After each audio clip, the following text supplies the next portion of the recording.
નમસ્કાર. CB24 news સાથે હું રેશમા આપનું સ્વાગત કરું છું. બરોડા ડેરીના ચેરમેન અને વાઇસ ચેરમેનની હોદ્દેદારોની નિમણૂક પ્રક્રિયા પૂર્ણ કરવામાં આવી છે, જેમાં ભારતીય જનતા પાર્ટી દ્વારા ચેરમેન તરીકે પુનઃ એકવાર દિનેશ પટેલ એટલે કે દિનુ મામાના નામનું મેન્ડેટ આપવામાં આવ્યું છે, જ્યારે વાઇસ ચેરમેન તરીકે GB સોલંકીના નામની સત્તાવાર જાહેરાત કરવામાં આવી છે.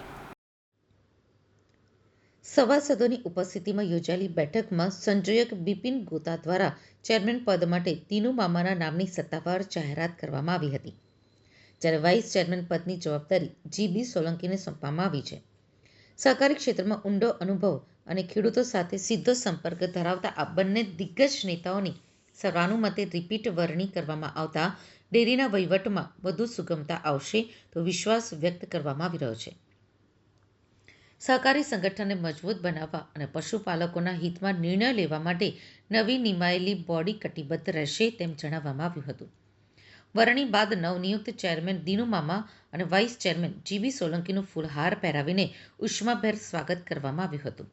સ્થાનિક નેતાઓ અને દૂધ મંડળીઓના પ્રમુખોએ બંને હોદ્દેદારોને શુભેચ્છા પાઠવી હતી.